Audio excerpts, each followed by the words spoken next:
And hi, this is Paul Sackett's Good News Planet.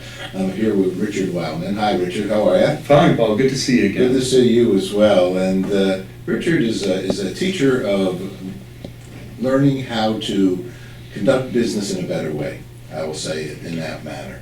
He's an author. He's spoken to, I think, about 2,500 Yeah, I speak at a lot of conferences. Conferences. It's a privilege of the platform. Yeah. And has helped major corporations. You had mentioned, Rolls-Royce, Mercedes. I don't know. You have a hit list of people who you have practical knowledge of how to run a company and how to move your company and fix your brand and improve your brand. So why don't you give us a little background on why you do what you do and how you do what you do? Okay, sure. Please. Well, I have a consulting firm. We have 5 offices worldwide. And we specifically help companies elevate their business performance. Now, in a big picture, that's like, what does that mean? And the way we do it is we really help leadership understand how to lead in today's environment with all these various generations that we have to deal with in terms of employees, contractors, vendors. That's a long list. That's one area of our work. Another area, my latest book, The Power of Why, Breaking Out in a Competitive Marketplace, really speaks to how do you brand your organization, whether it's a nonprofit, a for-profit organization, so that the consumer understands the value that you bring at a high level. This then creates curiosity where they want to engage. Most firms want to try to convince you, we're number one, we're the best, we're experienced, we've been here for 50 years. The truth is the consumer doesn't care. What they want to know, what's the outcome for me? So that really is the premise of our work, is to really help people understand how to lead, help them really connect with the consumer, and then how to elevate the customer experience. This all really began, I was an orphan. My mother died in S5, my dad died in S6. Born in New York, lived in 19 foster homes, went to 11 different schools. And I was always a student of how do you do things differently or better, because living in foster homes, it's not really shall we say, an environment where you have a repeat, consistent pattern of behavior by the people you're living with. It was a wonderful experience in the sense it was great training, because when I got in sales, my first sales job was selling cookware, and the guy said, now the disadvantage of this job, Richard, is you're gonna have to go in strangers' houses. I'm like, hey, I'm good with that. I've been living with them my whole life. So that began the genesis, and then I was involved. I started several businesses. I was head of sales and marketing for the Robbery Report when it first started. I was ran one of the largest Rolls-Royce dealership networks in the world, and so all of that background really brought me to a place that I began to realize that people that start businesses lead businesses. I met with a very large Fortune 500 company board today, top 50 actually, and they want to know how can we do a better job of leading our diverse organization all over the world. And so I've always been a student of that, and not from the standpoint of, if you're a leader, here's what you should do, but as an employee, here's what they want a leader to do. Does that make sense? Yes, it all makes sense. I'd be open with our audience. I've heard you speak at CEO clubs. Right. Our good friend Kevin Dunn, and of which we're a member, and I was extremely fascinated with your simplicity and your realistic approach to communicating with another person very clearly. First, created, and the reason why I really wanted to speak with you in addition is creating a vision for your company, Right. and knowing what is, and how to then proceed to pursue that, and in clarity. And I think clarity was that you gave one example, and I've said this to a bunch of people that you said, and I don't know if I'm taking that out of context, tell me if I am, Okay. but you were saying Phil Knight, when he, who invented Nike, Right. one of his missions was to, in essence, crush Adidas. That was his vision back in the early days. Crush Adidas, that's all he ever talked about. All right, so, I'm a collaborative kind of a person, and our good news is all about collaborative, okay? Sure. So how does somebody, and do you think this is a good way, be, in essence, in my mind, competitive? I mean, there's collaborative and competitive. Right. How do you proceed with your company in that way? Do you think be the winner. I've never been like the guy that wants to beat everybody. I wanted to work with everybody and everybody win. How about a couple of examples? All right, good. For illustration. All right, good. All right, so Nike, let's go back to Nike. All right, when he first started Nike, it was what? Crush Adidas, because it was a tremendously competitive time and they were the brand. And but as that process got into play and as he became successful, really becoming the basketball shoe, the Jordan, we know the rest of the story. But today their vision is to be the #1 athletic company in the world. Well, it's very aspirational. It drives every decision. Every employee can certainly understand it. Another example is Boeing. Their vision statement is very clear. We don't want to be also-rans. We want to be the leading organization in aerospace. Well, that's also clear. So it's not so much about having a vision about beating somebody in today's environment. 20, 30 years ago when Nike started, sure it was. But today, vision has to be an overarching, aspirational, where are we taking this organization? It's almost like, why are we doing this anyway? What are we trying to accomplish on the larger scale? Not so much about trying to crush the competition.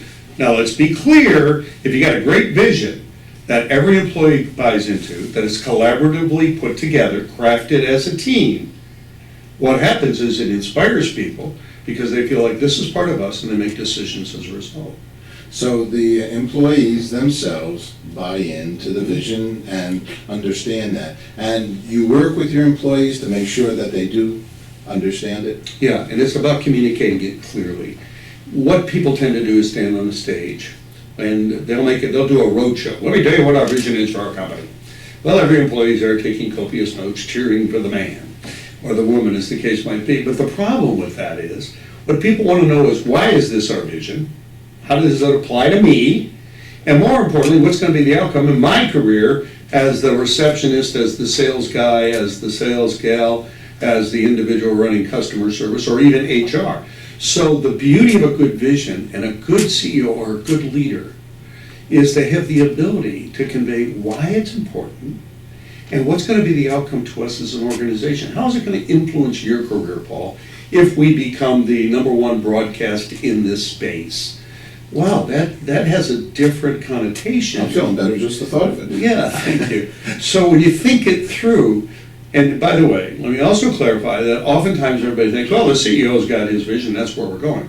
But every department head should have a division, if you will, vision for what they want to do. We have a financial firm, we've done a whole series for a group of a couple hundred of their offices who has an individual who leads customer service in that office. And I worked with them, and my team worked with each of those people to craft a vision for their team in their office. One gal, we want to be the #1 service team in our region. Another guy said, what we want to do is the customers to always check the box, we're delighted advocates. Well, but it's great because it's their vision for their office. Everybody's on board. It was crafted collaboratively. So every team member feels like this is who we are. This is where we're going, and more importantly, they all understand it and make decisions to support it. Here on old Madison Avenue, where our new offices are here. Yeah, very nice. Very excited about that being here. Yeah. And in Madison Avenue terms, which is always a little bit refers to advertising business, right? You go to Madison Avenue, yeah, the ad business, okay, because all the big companies, a lot of them were always here, sure, by far, initially for many years.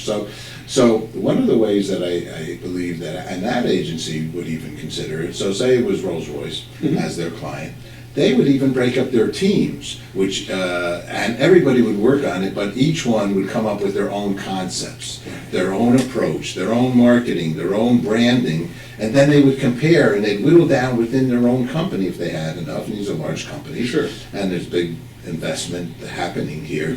So do you think that each one of those was starting to talk about what do we see as the way and what do we see as the way? Absolutely, absolutely, yeah. And the beauty of having these teams, I talk about it in my book a lot, but at a more fundamental level, we have a firm right now in the fast casual food business. All right. Well, the CEO said, here's how we're going to do it. And my point was, let's do this. Let's go by region, put together a team, not of just the owners, but people that are the managers in those stores.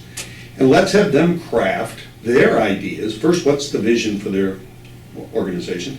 But the bigger point is, what are ways we can elevate the customer experience? Well, let's at least try it.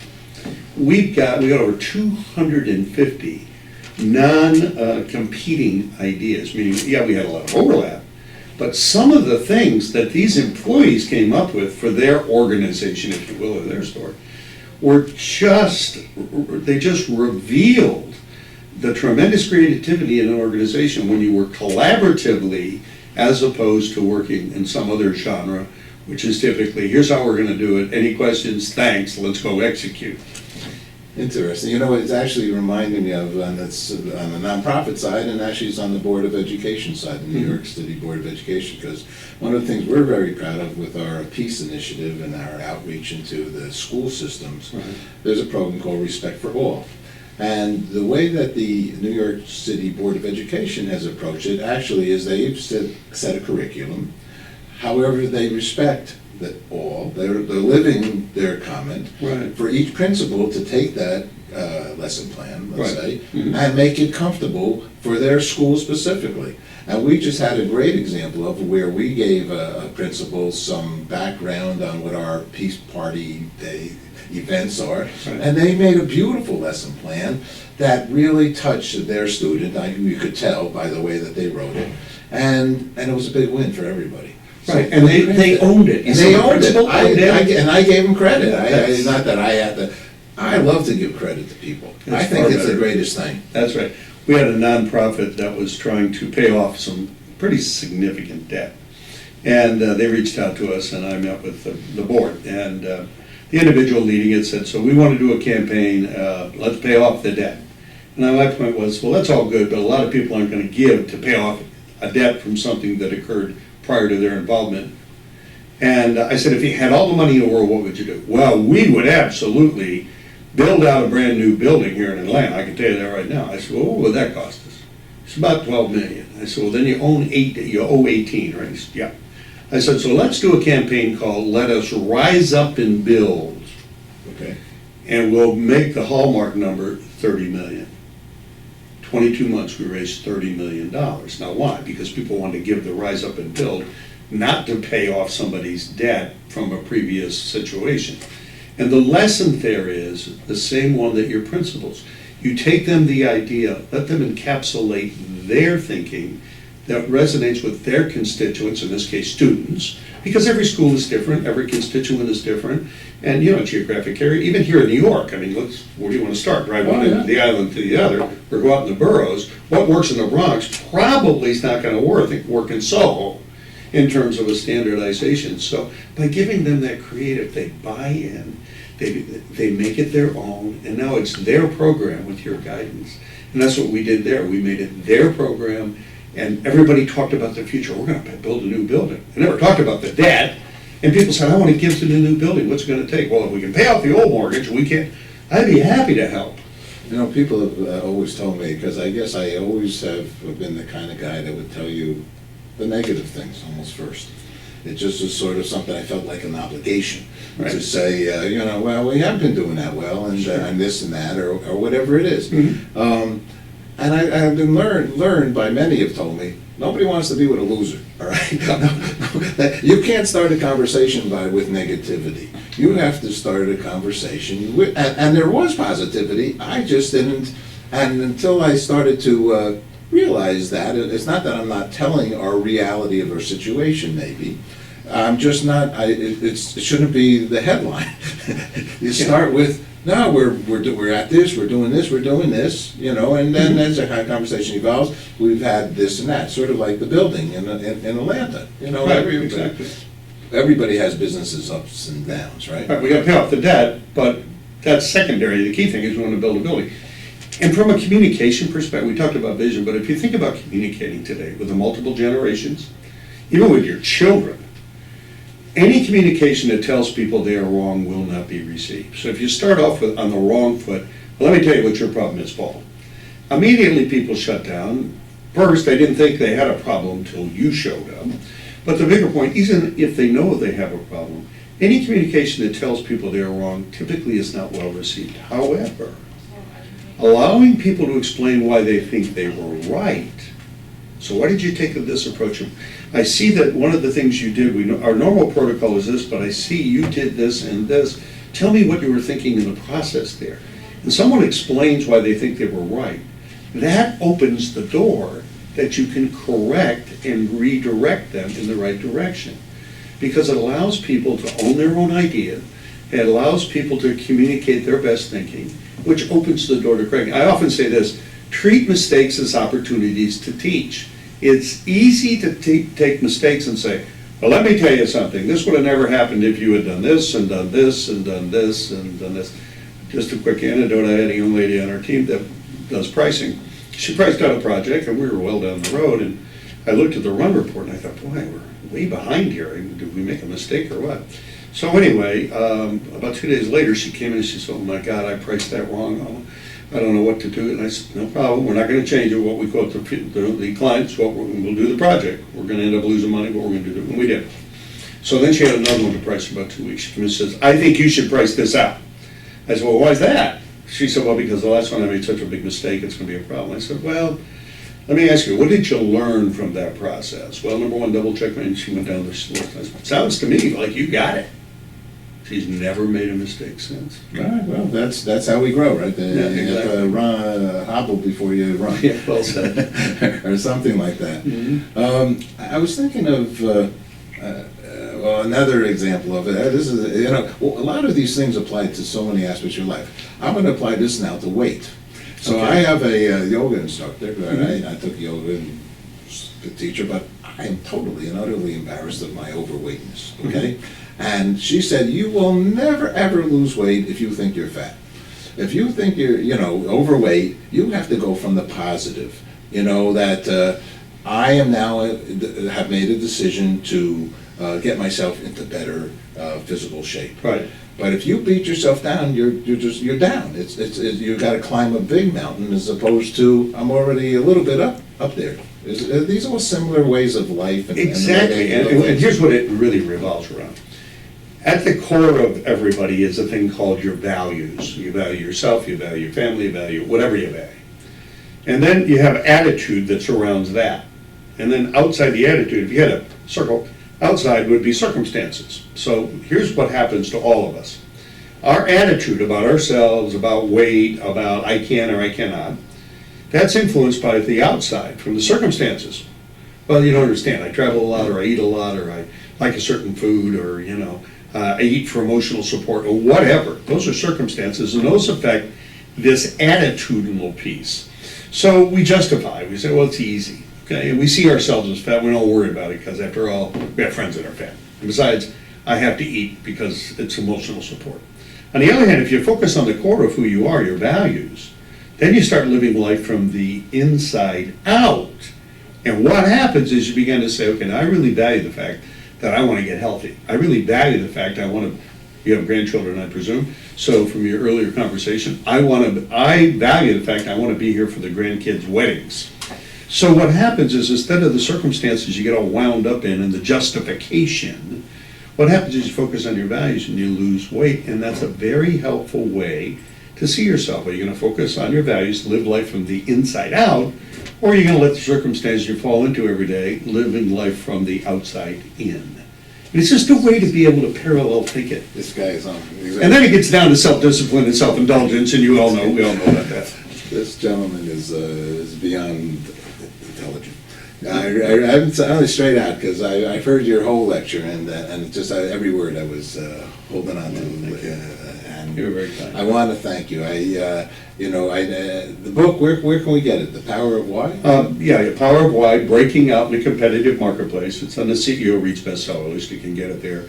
Amazon's got it. They've got it in every format known to man. They got the Kindle and the non-Kindle and the audio. And they got it on a rock also. I guess so. Yes, in 5 languages now: Chinese, Japanese, German, and a variety of them. And sure, you can order on it. That's the quickest, fastest way to get it. And I would just hope that everyone enjoys the reading, because it really talks about the shift in consumer behavior. And in employee behavior, people today, they have lots of options. You might say, oh, well, you have a lot of people aren't working. Okay, but they still have lots of options. They don't have to work here, and customers don't have to buy here. We don't want to sell, we don't want to buy anything. So if we want to buy something, we go online. So the question is, why do I want to engage with you and your company? Why do I want to work here? And that's what the book addresses. It helps people say, you know what, we really need to start looking at things from our constituent, whether it's a buyer or an employee's point of view. And so I've been very fortunate with it, and I'm just grateful to have the opportunity to have a great publisher, and it's done very well, and I get lots of notes from people all over the world, so it's been terrific. Well deserved, I know that. Two last quick questions. What's Sure. good news for you? What's good news? Well, in any aspect of your life. What's really good news is that I have the privilege of traveling all over the world and speaking at conferences, and really speaking, not telling people what to do, but help them to understand what to do and how to do it. That's a great good news for me, and the literally hundreds and hundreds of notes that I get from people. That's one. Secondly, that my wife had a very difficult time with her health, and she's now recovered, so that's great news. And thirdly, I've got a phenomenal team that allows me to have the privilege of sitting here in the office with you today and doing this interview, and so I'm grateful for a lot of things. That's all good, and I do as well, so Yeah, very much I got so. a good group of people helping me for many, many years. The last question I spoke a little bit about, it was the International Day of Peace, World Peace. So I've asked thousands of people, actually, what does peace mean to them? So I'd like to ask you, what does peace mean to you? Well, I think on a larger sense is less conflict amongst people.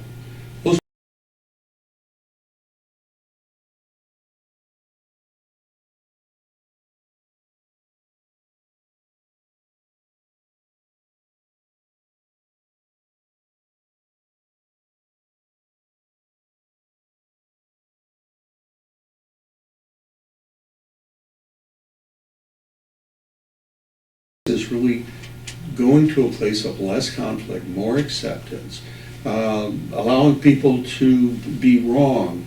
They may not agree with your point of view. It's being accommodating. I'm not saying that you give everybody a pass, but I'll just give you a classic example. I was in the city the other day. This bus was up against this SUV. A cop was there. The driver of the SUV comes up, and she said, just pull your SUV up. No damage, and the bus can get by. Well, this guy decides to chew her out, and he's screaming at the bus driver. She said, sir, just pull your SUV up about 5 feet and the bus can get by. But he wanted to turn it into a conflict when it was a very simple solution. Never said he was sorry, moved it up, no damage, he walked away. And the cop said to me, she said, you know, people are so much wanting to create a conflict because they want to be right. The bottom line is, if they would just simply allow us to realize that everyone has a point of view, and we don't always have to be right. The important thing is we always have to be gracious. I love it. I love it. Don, thank you so much. I My appreciate pleasure, it. thank you. I It's a appreciate privilege it. to be with you today. Vice versa. Vice versa, Alrighty. vice versa. There we go. Thank you. Thank you very much. Okay. This is a win. That work? That's great.